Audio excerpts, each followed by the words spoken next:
बिस्मिल्लाहिर्रहमानिर्रहीम अस्सलाम वालेकुम। आज की जो वीडियो है इसमें हम स्टार्ट करने जा रहे हैं एक्सरसाइज 4.4। एक्सरसाइज 4.4 का हम लोगों ने ऑलरेडी कुछ क्वेश्चन अटेम्प्ट किए हैं।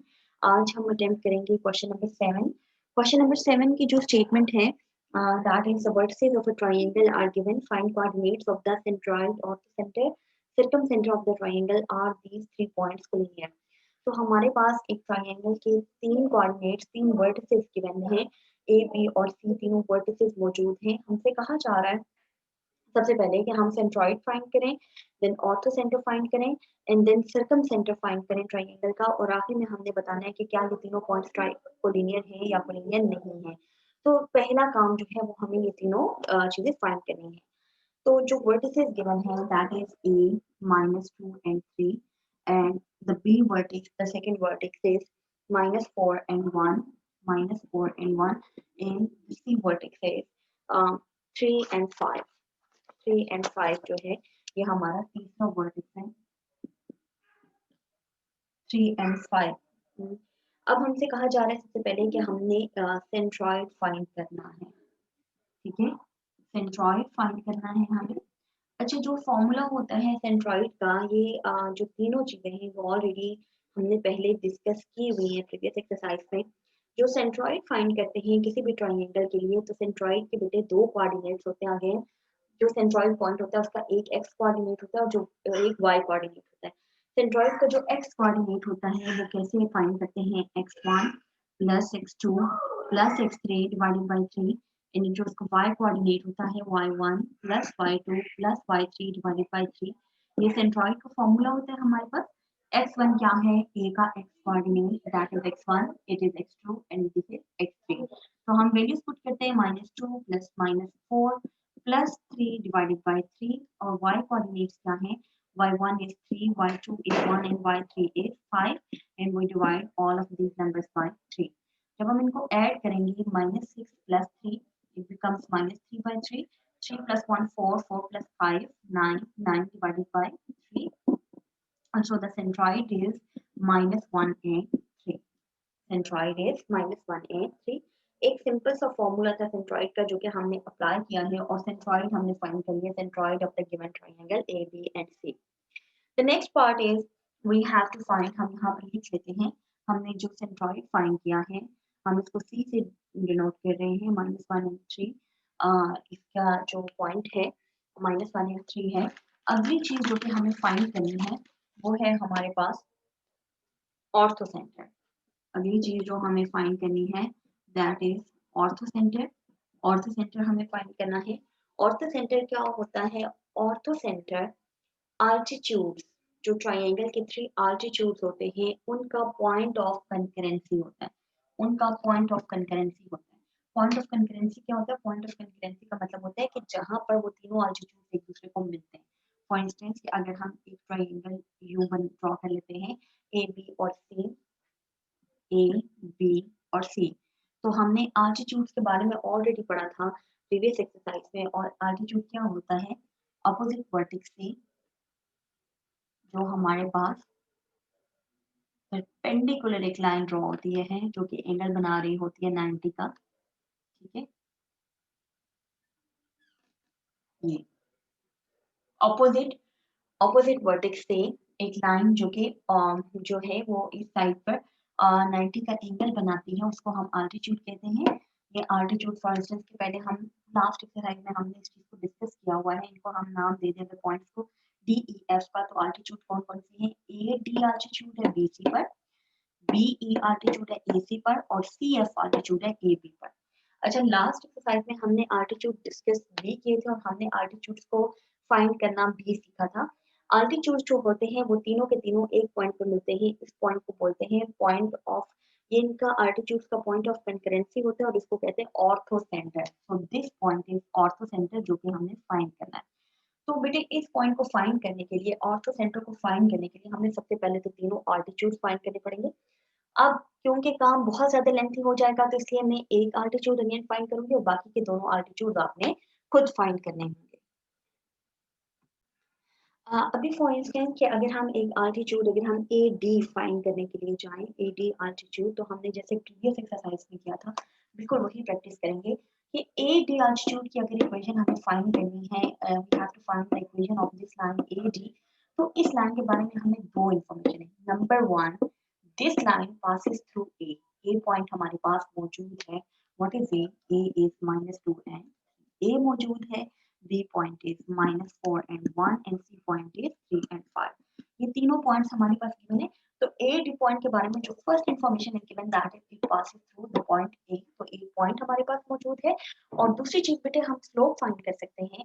Since this line is perpendicular to BC, since this line is perpendicular to BC, therefore we can find the slope of this line by using the slope of BC। तो सबसे पहले हम BC की slide slope find कर लेते हैं कि slope जो है slope of side side BC ये कितनी है। बीसी की स्लोप फाइंड करने का क्या वे आउट होता था y2 minus y1 divided by x2 minus x1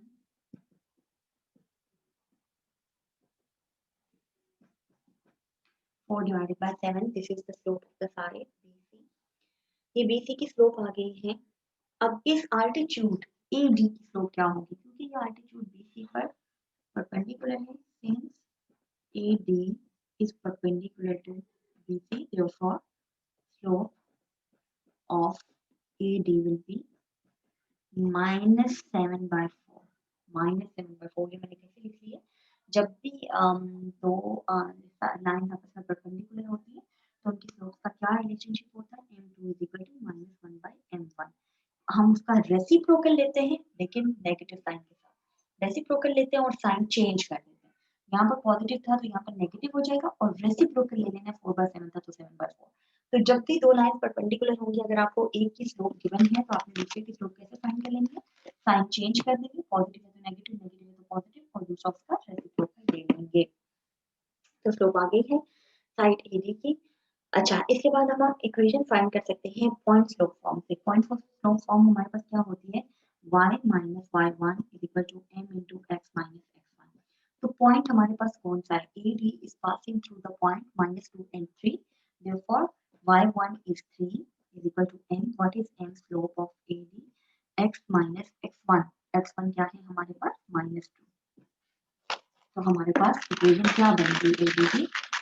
AD की इक्वेशन हमारे पास बनेगी y minus 3 is equal to -7/4x x plus 2। Simplify कर लेते हैं y minus 3 4 को इधर ले आते हैं is equal to -7x minus 14। 4y minus 12 is equal to -7x minus 14। 4y 7x plus 4y is equal to -14 plus 12। 7x plus 4y is equal to -2।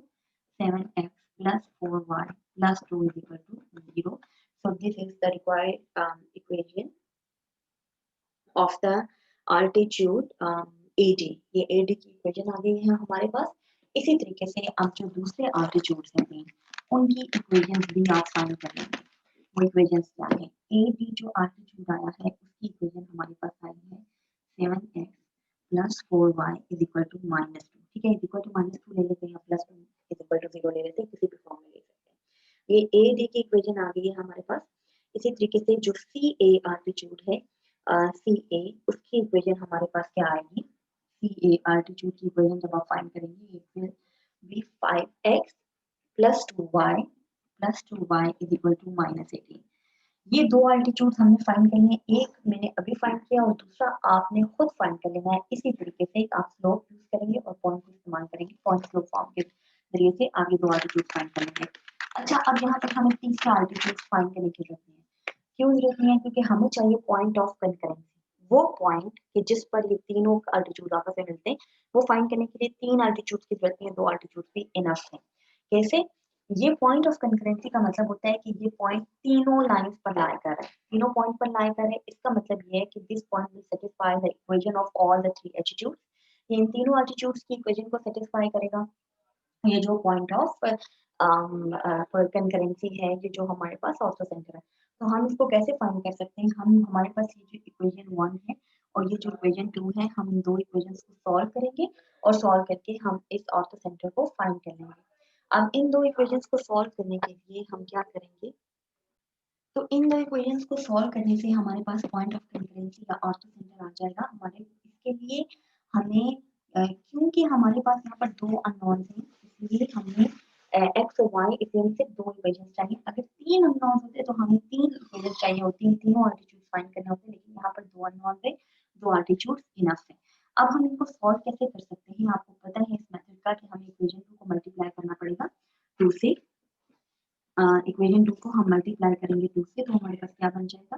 10x plus 4y is equal to -36।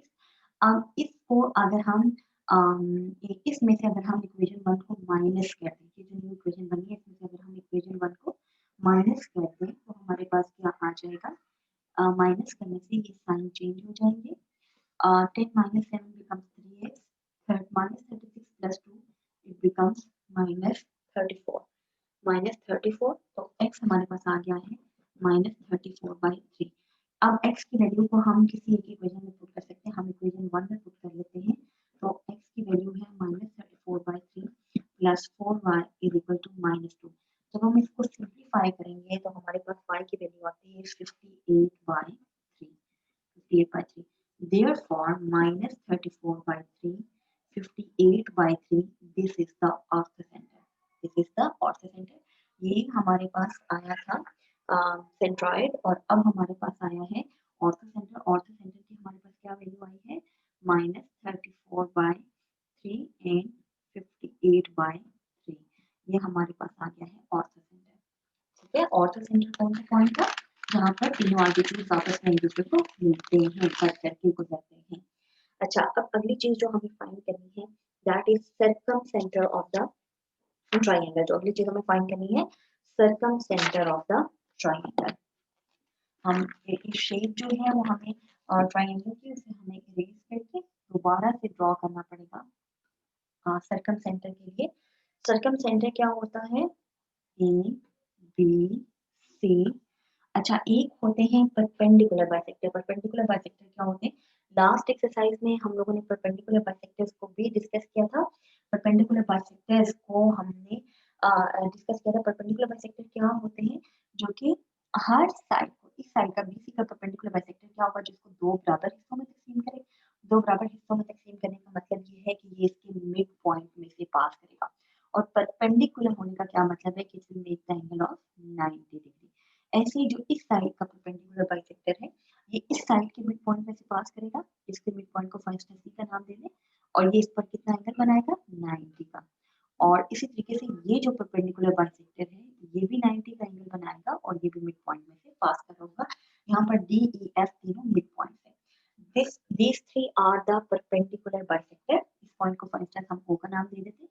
OD is perpendicular bisector of BC, OE is perpendicular bisector of AC, OF is perpendicular bisector of AF। ये तीनों एक ही point पे मिलते हैं। अच्छा, और इन जिस point पे मिलते हैं उसको हम कहते हैं सर्कम सेंटर। अब सबसे पहले, अब अगेन यहाँ पर हम सिर्फ परपेंडिकुलर बाइसेक्टर OD फाइंड करेंगे। ऑलरेडी हम ये काम सारा कर चुके हैं। जो बाकी परपेंडिकुलर बाइसेक्टर है वो आप लोग खुद फाइंड कर सकते हैं। अच्छा, अब OD फाइंड करने के लिए हमें D पॉइंट चाहिए। D पॉइंट क्या होगा? हम सबसे पहले A पॉइंट को लिख लेते हैं। A हमारे पास है -23 एंड B इज -1 और C इज 35। तो D पॉइंट क्या होगा? D is the mid point of BC। अच्छा, मिड पॉइंट होने का क्या मतलब है? कि B और C -4 प्लस 3 डिवाइडेड बाई 2 और 1 plus 5 divided by 2। x coordinate plus x coordinate divided by 2, y coordinate plus y coordinate divided by 2, -7 divided by 2, 6 divided by 2। ठीक है, ये d हो गया है मिड पॉइंट, और d की वैल्यू आगे क्या आएगी? d की वैल्यू हमारे पास आती है -4 plus 3 becomes -1, -1/2 and these are the coordinates of d। B के कोऑर्डिनेट्स आ गए हैं -1/2 एंड 3/2। अब हमें फाइंड करना था परपेंडिकुलर बाइसेक्टर ओडी। ओडी के बारे में एक इंफॉर्मेशन तो हमारे पास ये है कि it passes through the point D, और डी हमने फाइंड कर लिया है। जो अगली इंफॉर्मेशन है वो ये है कि OD is perpendicular, OD is perpendicular to BC. ठीक है, ये दोनों लाइन आपस में परपेंडिकुलर है। What is the slope of BC? BC की स्लोप क्या होगी? बीसी की स्लोप हम कैसे फाइंड कर सकते हैं? वही y2 minus y1 over x2 minus x1, y2 minus y1 over x2 minus x1, 4 divided by 7, 4 divided by 7. This is the slope of BC. Since OD is perpendicular to BC, तो OD की slope हमारे पास क्या आ जाएगी? Slope of OD will be sign minus कर लें और रेसिप्रोकल ले लें, साइन माइनस कर लिया और रेसिप्रोकल ले लिया। अब हम अगेन पॉइंट स्लोप फॉर्म इस्तेमाल करेंगे इक्वेशन बनाने के लिए। ओडी, ओडी की इक्वेशन क्या बनेगी? Equation of OD will be, हम पॉइंट स्लोप फॉर्म इस्तेमाल करते हैं, y minus y1 is equal to m into x minus x1, y minus y1 point क्या है 3/2 is equal to m, slope क्या है हमारे पास ओडी की -7/4, x माइनस x1 क्या है -1/2। हम तमाम चीजों को इरेज कर देते हैं, हमें इसकी जरूरत नहीं रही। y to y minus 3 divided by 2 मैंने ऐसे ली है -7/4 x plus 1/2। It will further become, हम क्रॉस मल्टीप्लाई करवा देते, 4 into 2y minus 3 is equal to -14 2x plus 1/2। ठीक है, 8y minus 12 is equal to minus 14x minus 7. अब हम 8y plus 14x is equal to minus 7 plus 12. 14x plus 8y is equal to 5. 14x plus 8y is equal to 5 नहीं आता, यही कोई गड़बड़ कर दी है हमने।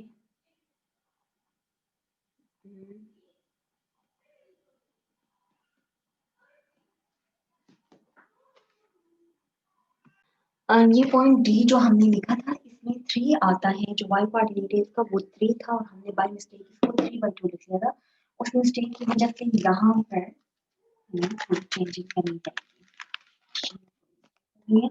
y माइनस 3 था तो हम इसको लिखते हैं y माइनस 3, 4 को हम इधर ले आते हैं तो बन जाएगा 4 minus 3 equal to -7 into x plus 1/2, और 4y minus 12 is equal to -7x plus 7/2 -7/2, और 4y plus 7x is equal to 12 minus 7/2, और 24 minus 7/2, 4y plus 7x, और ये बन जाता है 4y plus 7x is equal to 24 minus 7, it becomes 17/2, 17/2 को इधर ले आएंगे, 8y plus 14x is equal to 17, 8y plus 14x is equal to 17, और इसको फर्दर हम लिख सकते हैं 14x plus 8y is equal to 17, 14x plus 8y is equal to 17 आ गया। ये हमारे पास आ गई है इक्वेशन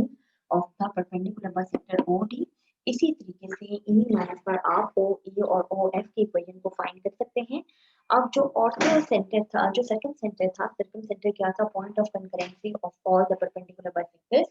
पॉइंट ऑफ कंकरेंसी का क्या मतलब है? वो पॉइंट जिस पर तीनों परपेंडिकुलर बाइसेक्टर्स मिलते हैं। तो वो पॉइंट हम कैसे फाइंड करेंगे?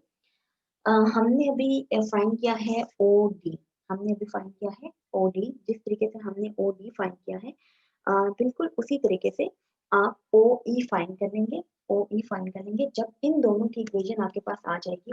ओ ई की इक्वेशन क्या आती है? हमारे पास इक्वेशन आई है ओ डी की, ठीक हो गया। ओ ई की इक्वेशन हमारे पास क्या आती है? ओ ई की इक्वेशन आती है 10x plus 4y, 10x plus 4y is equal to 21, 21 ये इक्वेशन आती है हमारे पास ओ ई की, ये इक्वेशन आती है हमारे पास ओ ई की। अब हम इन दोनों इक्वेशंस को सॉल्व करेंगे और इन दोनों इक्वेशंस को सॉल्व करने से हमारे पास सर्कम सेंटर आ जाएगा। इक्वेशंस को सॉल्व कैसे करेंगे? करना आपने यूं है कि ये जो इसको इक्वेशन 1 का नाम दे दें और इसको इक्वेशन 2 का नाम दे दें। ये जो इक्वेशन 2 है इसको आप मल्टीप्लाई करवाएंगे 2 से मल्टीप्लाई करवाने से यहाँ पर 8 बन जाएगा। जब आप इन दोनों इक्वेशंस को सब्ट्रैक्ट करेंगे तो 8y और 8y कैंसिल आउट हो जाएंगे और बाकी सब्ट्रैक्ट प्लस माइनस करने से हमारे पास जो x आ जाएगा x विल बी 25/6 और y आ जाएगा हमारे पास -31/6।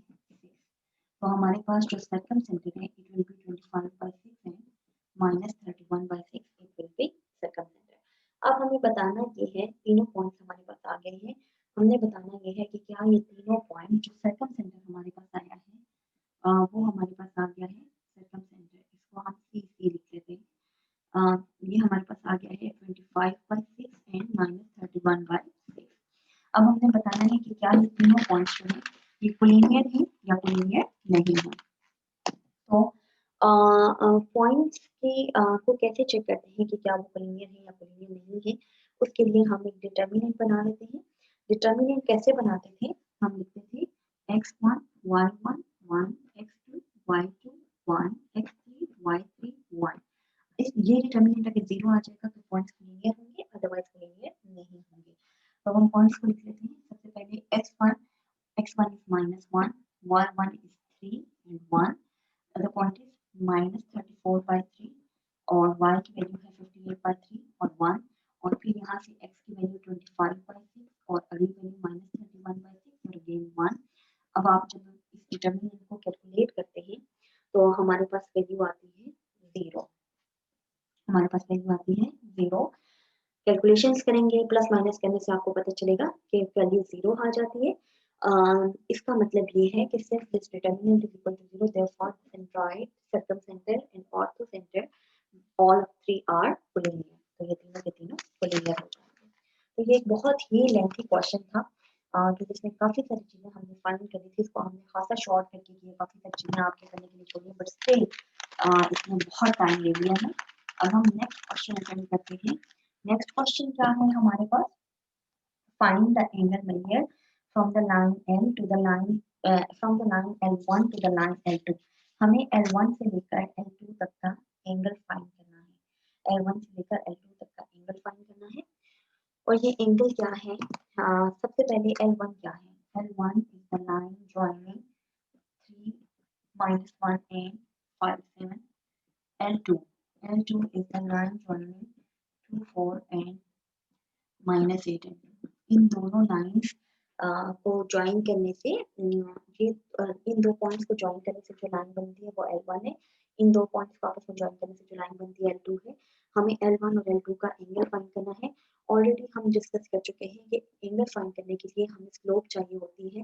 If M1 be the slope of L1, slope of L1 अगर इस लाइन की होती है तो स्लोप का क्या फॉर्मूला होता है हमारे पास? y2 - y1 y2 - y1 over x2 - x1 8 divided by 2 is equal to 4 और m2 अगर हमारे पास होती है स्लोप ऑफ L2 तो ये क्या होती है? y2 - y1 divided by x2 - x1 is equal to -2 divided by -10 it is equal to 1/5। तो L2 की स्लोप हमारे पास आ गई है 1/5।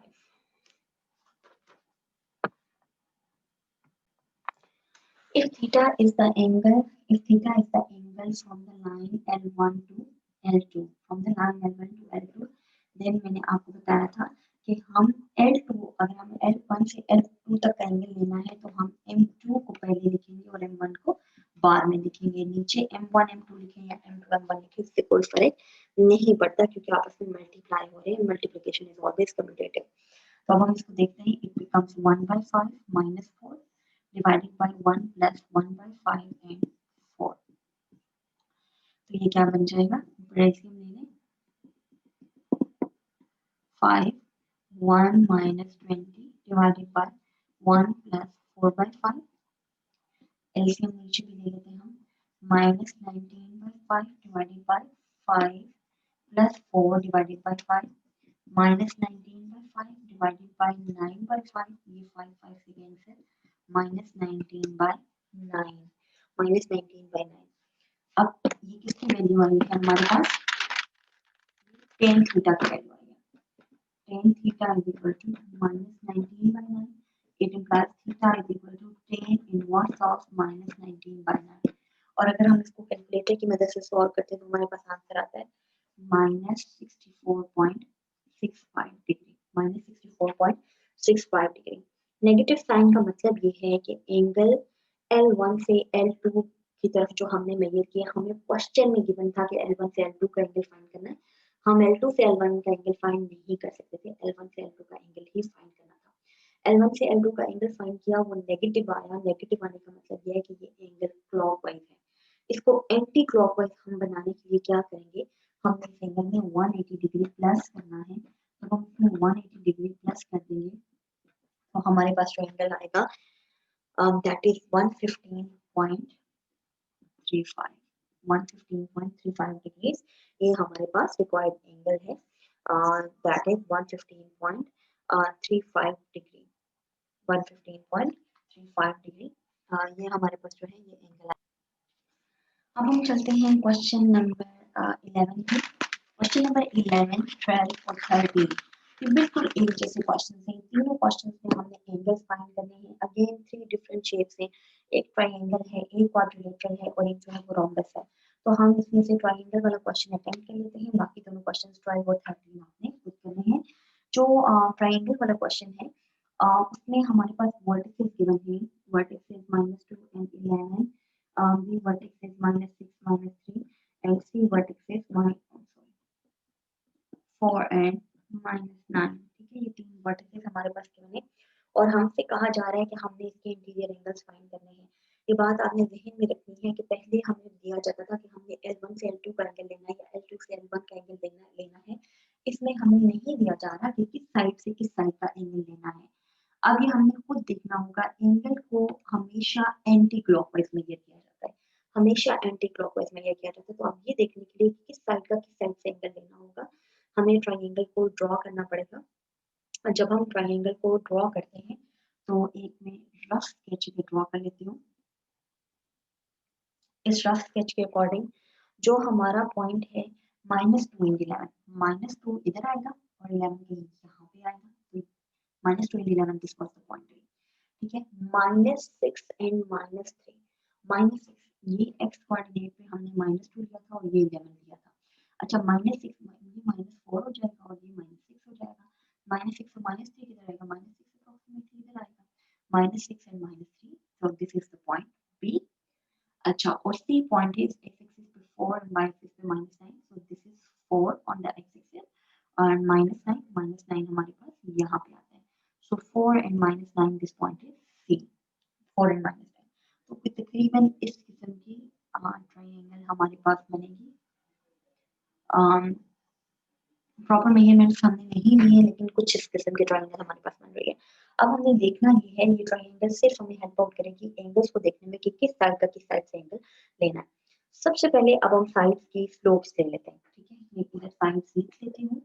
A is -2 and 11, this is the point A, B point is -6 and -3 and C point was 4 and -9।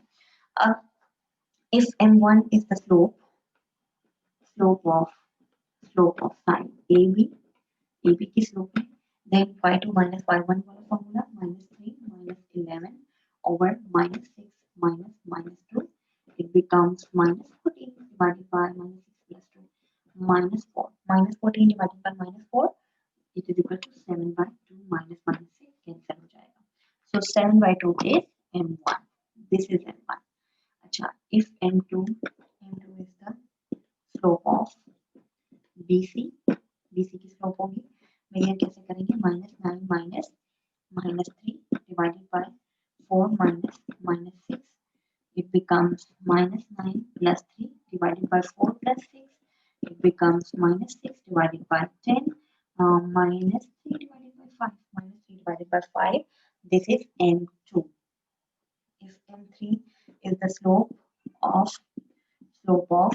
CA, then M3 इसकी equal हो जाएगी 11 minus minus 9 divided by -2 -4 -2 -4 it is equal to 11 plus 9 divided by -6 20 by -6 or 10 by -10 by 3 -10 by 3 this is m3 तो हमारे पास m1 क्या आ गई है जो AC AB की स्लोप हमारे पास क्या आई है उसको हमने m1 का नाम दिया था it was 7/2 अच्छा अगली स्लोप थी हमारे पास BC की it was m2 और वैल्यू थी -3/5 और अगली स्लोप थी CA की इसको हमने नाम दिया था m3 का it is equal to -10/3 -10/3 ये तीनों स्लोप आ गई हैं अब हम एंगल फाइंड करते हैं एंगल फाइंड करने के लिए एंगल हमने क्लॉकवाइज लेना है एंटी क्लॉकवाइज लेना है एंटी क्लॉकवाइज का मतलब ये होता है क्लॉक की अपोजिट डायरेक्शन में क्लॉक मूव करती है यू क्लॉकवाइज डायरेक्शन ये होती है एंटी क्लॉक विल बी ठीक है तो अब जैसे हमने यहाँ पर एंगल एंटी क्लॉकवाइज लिया तो उसका मतलब कि हमने ए बी से ए सी का एंगल लेना है हमने ए बी से ए सी का एंगल लेना है तो ए बी से ए सी का इसको हम लिखते हैं measurement of angle A angle क्या बन रहा है ये ए बी से ए सी का बन रहा है अच्छा ए बी की स्लोप को हमने क्या नाम दिया हुआ था m1 ए सी की स्लोप को हमने क्या नाम दिया हुआ था m3 और बी सी की स्लोप को हमने क्या नाम दिया हुआ था m2 तो ए बी से ए सी का मतलब ये है कि m3 पहले आएगा और m1 बाद में आएगा m3 पहले आएगा और m1 बाद में आएगा अब हम इसमें अच्छा ये it will be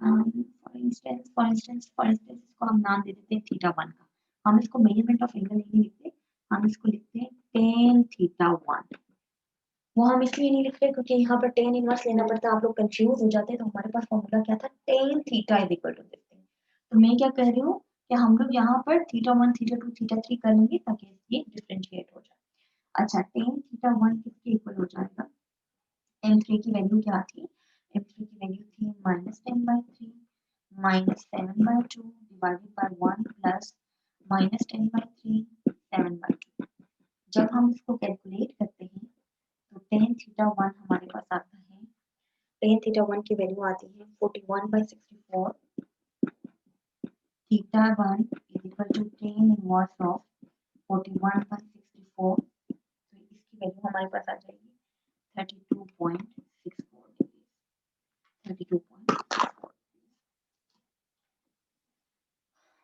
let theta to be the angle from BC to BA from BC ये एंगल होगा अगर हम दूसरे तरीके से लेंगे तो क्लॉकवाइज हो जाएगा एंटी क्लॉकवाइज कैसे होगा from BC to BA from BC to BA angle होगा अब BC to BA है इसको हमने θ2 का नाम दिया हुआ है then tan θ2 will be अच्छा BC to BA है तो BA की स्लोप को हम पहले लिख लेते हैं m1 minus m2 divided by 1 plus m1 m2 divided by 1 plus m2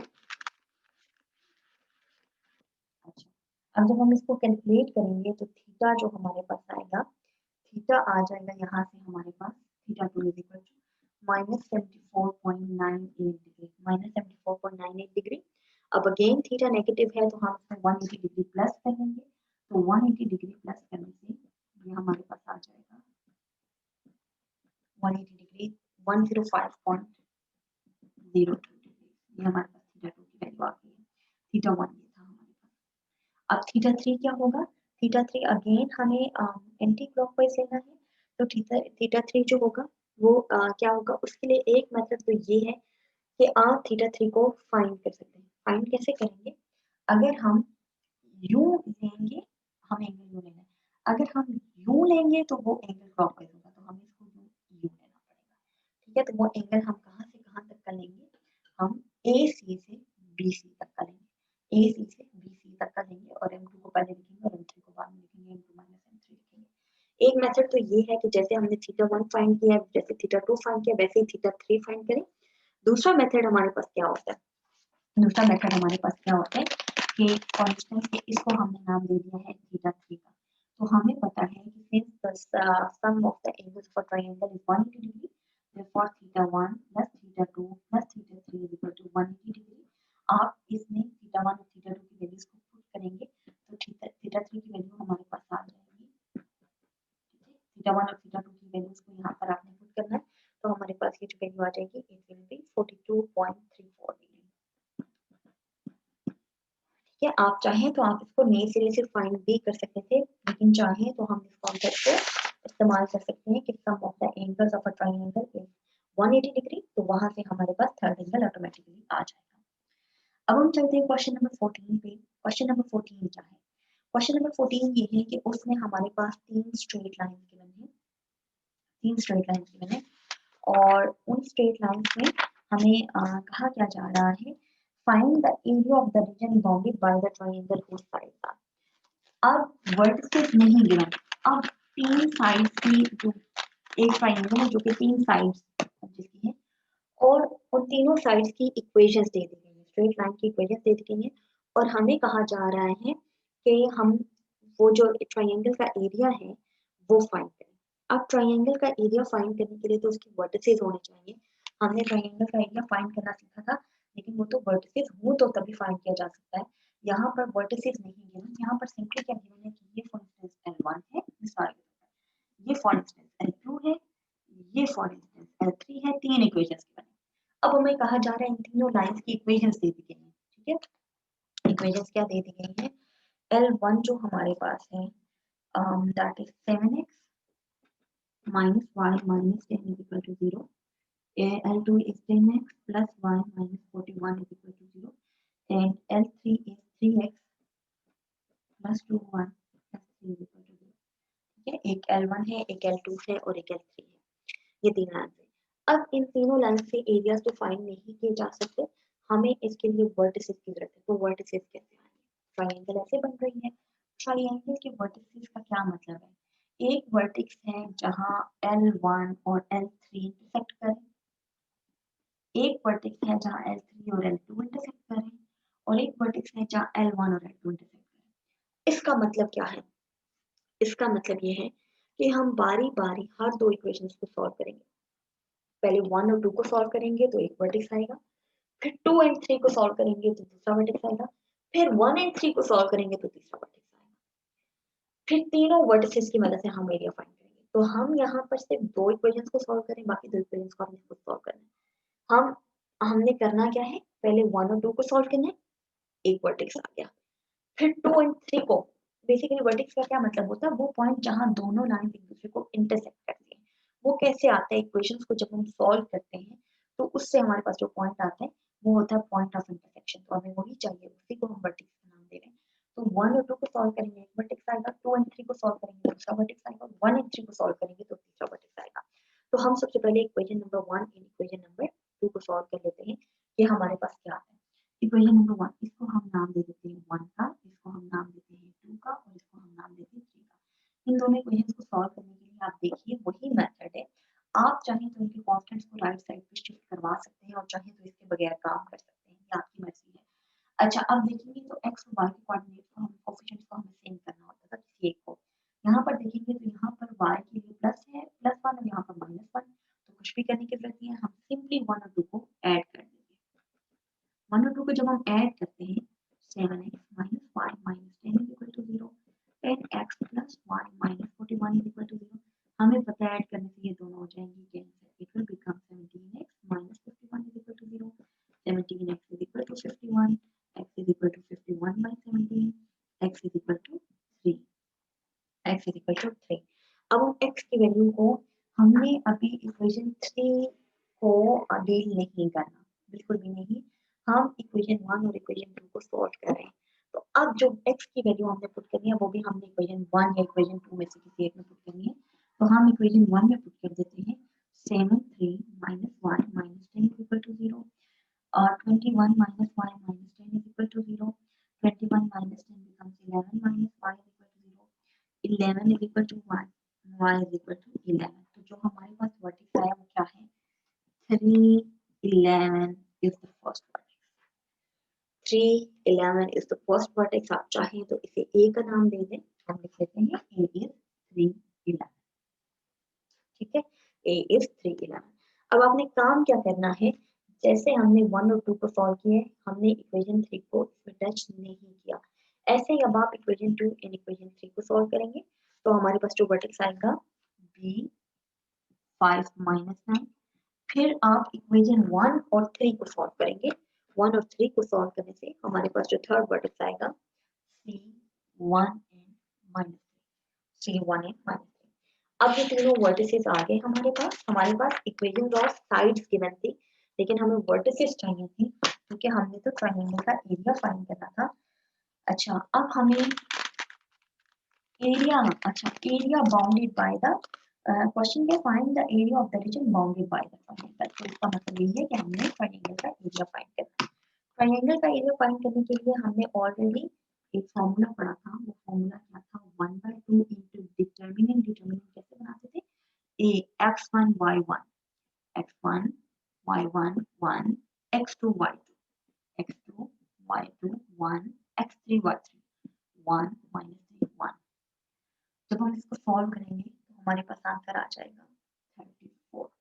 तो एरिया हमारे पास कितना है, एरिया इज 34। तो area of that is bound the area of the region bounded by the triangle whose sides are given is 34। I hope कि आप लोगों को ये तमाम पॉइंट्स जो है वो क्लियर हो गए होंगे।